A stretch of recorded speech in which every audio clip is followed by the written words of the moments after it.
ಮೊದಲನೇ duty ಏರ್ಪೋರ್ಟಿಗೆ ಬಿದ್ದೈತೆ. Customer ಇಲ್ಲೇ ಎಲ್ಲವ್ರೆ, ಎಲ್ಲೂ ಕಾಣಿಸ್ತಾ ಇಲ್ಲ. ಬಸವೇಶ್ವರ ನಗರದಿಂದ ಏರ್ಪೋರ್ಟ್. ಸೊ ಗಾಡಿ ತುಂಬ ಗಲೀಜಾಗ್ಬಿಟ್ಟಿತ್ತು. ತೊಳ್ಸೋದ ಅಂತ ಬಂದೆ. ಪರವಾಗಿಲ್ಲ, ಚೆನ್ನಾಗಿ ತೊಳೆದ್ರು. 120 ರೂಪಾಯಿ ಕೊಟ್ಟರು ಏನು ಲಾಸ್ ಇಲ್ಲ. ತೊಳೆದಾರಪ್ಪ, ಏನು ತೊಂದರೆ ಇಲ್ಲ. ಬರೀ ಚೆಂದಾಗಿ ತೊಳೆದ ಗಾಡಿನ ಮಾತ್ರ ಏನಾಗುತ್ತೋ.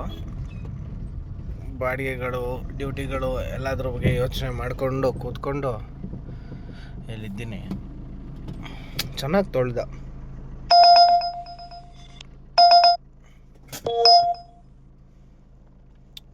ಸಗದಾಗಿ ತೊಳೆದವನು. 120 ರೂಪಾಯಿಗೆ ಏನು ಲಾಸ್ ಇಲ್ಲ. ಭಾರಿ ಮಸ್ತಾಗಿ ತೊಳೆದವನೆ ಗಾಡಿ ಮಾತ್ರ. ಕೊಡ್ಬೋದು 120. 2 ಕಂಫರ್ಟ್ ತರಿಸ್ಕೊಂಡ ನೀಟಾಗಿ ತೊಳೆದವನೆ, ಎಲ್ಲೂ ತೊಳಿಲ್ಲ. ಸೊ ಗಾಯ್ಸ್, ಬನ್ನಿ ಹೋಗೋಣ ನೆಕ್ಸ್ಟ್.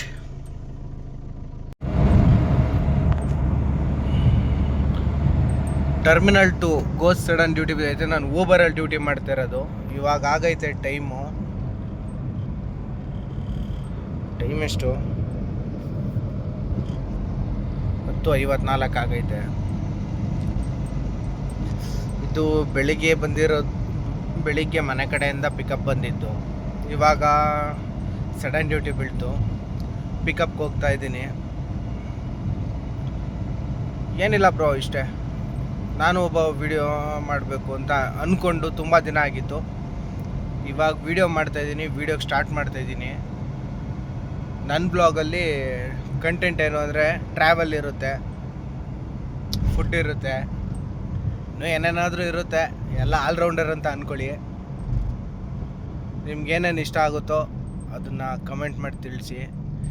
ಇನ್ನೂ ವಿಡಿಯೋದಲ್ಲಿ ಇನ್ನೂ ಏನಾದ್ರು ಅಪ್ಡೇಟ್ ಮಾಡ್ಕೋಬೇಕು ಅಂತಂದರೆ ಅದನ್ನು ಹೇಳಿ. ಎಲ್ಲಾದರೂ ತಪ್ಪಾಗಿದ್ದರೆ ಕ್ಷಮಿಸಿ. ಯಾರಿಗಾದ್ರೂ ಏನಾದ್ರು ಅಂದಿದ್ರೆ, ಯಾರಿಗೂ ಏನೂ ಅನ್ನೋದಿಲ್ಲ, ಸುಮ್ಮನೆ ಏನಾದರೂ ಒಂದು ಮಾತು ಬರುತ್ತಲ್ವ, ಅದಕ್ಕೆ ಬೇಡ ಅಂತ ಅಷ್ಟೇ.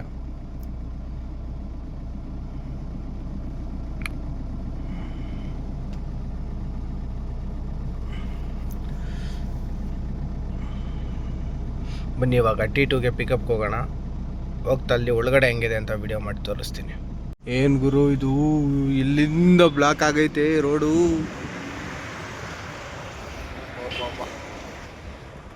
ಇಲ್ಲಿ ಹೋಗಿ ಸ್ಟ್ರೈಟಾಗಿ ಈ ಕಡೆಯಿಂದ ಹೋಗಿ ಅಲ್ಲಿ ಯೂಟರ್ನ್ ತಗೊಂಡು ಅಲ್ಲಿ ತನಕ ಲೈನು. ಡ್ಯೂಟಿ ಇಲ್ಲ ಅಂದರೆ ಏನು ಕ್ರಯ ಕೊಡ್ತೀರಾ? ಹಿಂಗೆ ಬಂದು ನಿಂತ್ಕೊಂಡು ಲೈನಲ್ಲಿ ಸಾಯ್ರಿ ಅಂತ. ಗಾಡಿಗಳು ಮೂವ್ ಆಗಿಲ್ಲ ಅಂತಂದರೆ ಒಂದರಿಂದ ಒಂದು ಗಾಡಿ ನಿಂತ್ಕೋಬೇಕು. ಆ ಗಾಡಿ ನಿಂತ್ಕೊಳ್ಳೋದು ಒಳಗಡೆ ಇರಲಿ, ಮೇನ್ ರೋಡಲ್ಲಿ ನಿಂತೈತೆ. ಬಾ ಪಿಕಪ್ ಪಾಯಿಂಟ್ ಇರೋದು ಎಲ್ಲಿ ಅಂದರೆ, ಹಿಂಗೆ ಹೋಗಿ ಇಲ್ಲಿ ಯೂಟರ್ನ್ ಮಾಡಿಕೊಂಡು ಈ ಲೈನಲ್ಲಿ ಬಂದು ಇಲ್ಲಿ ಒಳಗಡೆ ಹೋಗ್ಬೇಕು. ಇಷ್ಟು ದೂರ ನಿಲ್ಸ್ಕೊಂಡವ್ರಲ್ಲ. ಕಸ್ಟಮರ್ ಇಲ್ಲ ಅಂದರೂ ಡ್ಯೂಟಿ ಕೊಡೋದು, ಇಲ್ಲಿ ಬಂದು ಕಾಯಿಸೋದು. ಮೊದಲೇ 1 ಅವರ್ 2 ಅವರ್ ಕಾಯಬೇಕು. ಇವ್ರು ಕೊಡೋ ರೇಟಲ್ಲಿ 12 ರೂಪಾಯಿ ಕೊಡ್ತಾರೆ 1 ಕಿಲೋಮೀಟ್ರಿಗೆ. ಈ ರೇಟಲ್ಲಿ ಕಾಯ್ಕೊಂಡು ಪಿಕಪ್ ಮಾಡ್ಕೊಂಡು ಹೋಗಿ ಗಾಡಿ ಡೀಸೆಲ್ಲು, AC, ಟ್ರಾಫಿಕ್ ಮೇಂಟೆನೆನ್ಸು, ಒಬ್ಬ ಗಾಡಿ ಮೇಂಟೆನೆನ್ಸು, ಟ್ರಾಫಿಕ್ಕು ಭಾಳ ಕಷ್ಟ ಇದೆ. ಈಸಿ ಅಲ್ಲ ಗುರು. ಬೆಂಗಳೂರಿಗೆ ಬಂದ್ಬಿಟ್ಟು ಗಾಡಿ ತೊಗೋತೀನಿ, ಯಾವುದೋ ಒಂದು ಸಿಗುತ್ತೆ, ಸೆಕೆಂಡ್ಸಲ್ಲಿ ಗಾಡಿ ತೊಗೊಬಿಡ್ತೀನಿ, ಬಂದ್ಬಿಟ್ಟು ಗಾಡಿ ರೆಡಿ ಮಾಡಿಸ್ತೀನಿ. ಗಾಡಿ ಓಲಾ ಊಬರಲ್ಲಿ ಡೈಲಿ ಅಷ್ಟು ಮಾಡ್ಬಿಡ್ತೀನಿ ಅಂತ ಅಂದ್ಕೊಳ್ಳೋರೆಲ್ಲ ಕೇಳಿ ಇಲ್ಲಿ ನನ್ನ ಮಾತು. ಏನೂ ಆಗಲ್ಲ ಗುರು. ಇಲ್ಲಿ ನೀವು 3,000 ದುಡಿದ್ರೂ 1,000 ರೂಪಾಯಿ ಡೀಸೆಲ್ಗೆ ಹೋಯ್ತದೆ. 3,000 ದುಡಿಯೋಕ್ಕೆ ಬೆಳಗ್ಗೆ 4 ಗಂಟೆಗೆ ಎದ್ಬಿಟ್ಟು ಸಾಯಂಕಾಲ 10 ಗಂಟೆ ತನಕನೂ ದುಡಿಬೇಕು. ಆದರೂ 3,000 ಆಯ್ತದೆ ಅನ್ನೋದು ಗ್ಯಾರಂಟಿ ಇಲ್ಲ ಇವ್ರು ಕೊಡೋ ರೇಟ್ಗಳಲ್ಲಿ. ಯೋಚನೆ ಮಾಡಿ, ಹೊಸ್ದಾಗಿ ಯಾರಾದರೂ ಗಾಡಿ ತೊಗೊಂಡು ಊಬರಲ್ಲಿ ಇಲ್ಲ ಓಲಾದಲ್ಲಿ ನಾನು ಸಂಪಾದನೆ ಮಾಡಿಬಿಡ್ತೀನಿ ಅಂತ ಊರು ಬಿಟ್ಟು ಬೆಂಗಳೂರಿಗೆ ಬರ್ತೀನಿ ಅಂತ ಅನ್ನೋರು ಯೋಚನೆನೂ ಮಾಡೋಕ್ಕೆ ಹೋಗ್ಬೇಡಿ. ಅಲ್ಲೇ ನೆಮ್ಮದಿಯಾಗಿರಿ. ಇಲ್ಲಿ ಬಂದು ಸಿಗಾಕೊಂಡ್ರೆ ಇರೋಕ್ಕೂ ಆಗಲ್ಲ, ಹೋಗೋಕ್ಕೂ ಆಗಲ್ಲ, ಬಿಡೋಕ್ಕೂ ಆಗಲ್ಲ. ನೋಡಿ ಗಾಡಿಗಳೆಷ್ಟು ನಿಂತೈತೆ, ಇಲ್ಲೆಷ್ಟು ನಿಂತೈತೆ. ಆದರೆ ಕಸ್ಟಮರ್ಗಳು ಯಾರೂ ಇಲ್ಲ.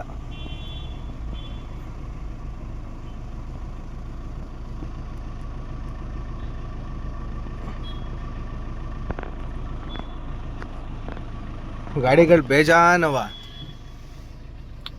ಕಸ್ಟಮರ್ಸೇ ಇಲ್ಲ.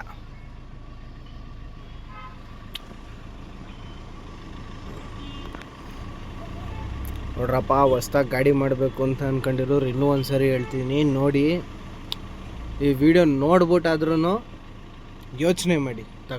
ತಗೋಬೇಡಿ ಅಂತೇನು ಹೇಳೋದಿಲ್ಲ, ಯೋಚನೆ ಮಾಡಿ. ಸುಮ್ಮನೆ ಯಾರ್ದೋ ಮಾತಾಡ್ಕೊಂಡು ಜೀವನ ಹಾಳು ಮಾಡ್ಕೋಬೇಡಿ. ಏನೋ ಒಂದು ಕೆಲಸ ಮಾಡ್ಕೊಂಡು ನೆಮ್ಮದಿಯಾಗಿರ್ತೀರ.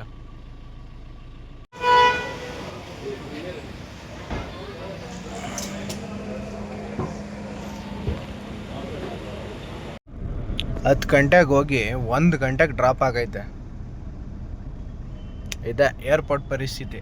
ಏರ್ಪೋರ್ಟ್ ಡ್ಯೂಟಿ ಎತ್ಕೊಂಡ್ರೆ ಬೆಳಗ್ಗೆ ಮಾಡಿರೋದೇ ರೇಟ್ ಡ್ಯೂಟಿ, ಏನೂ ಮಾಡೋಕ್ಕಾಗಲ್ಲ. ಇವಾಗೈತೆ ಟೈಮು 9 ಗಂಟೆ. ಇವಾಗ ನಾನು ಡ್ಯೂಟಿನ ಕ್ಲೋಸ್ ಮಾಡ್ತಾಯಿದ್ದೀನಿ. ಡ್ಯೂಟಿ ಆಫ್ ಮಾಡ್ಕೊಂಡು ಮನೆ ಕಡೆ ಹೋಗ್ತಾಯಿದ್ದೀನಿ. ಇಲ್ಲಿ ತನಕ ಯಾರಾದರೂ ವೀಡಿಯೋ ನೋಡಿದ್ದೀರ ಅಂತಂದರೆ ದಯವಿಟ್ಟು ವೀಡಿಯೋ ಫುಲ್ ಕೊನೆ ತನಕ ನೋಡಿರ್ತೀರ ಅಂತ ಅನ್ಕೋತೀನಿ.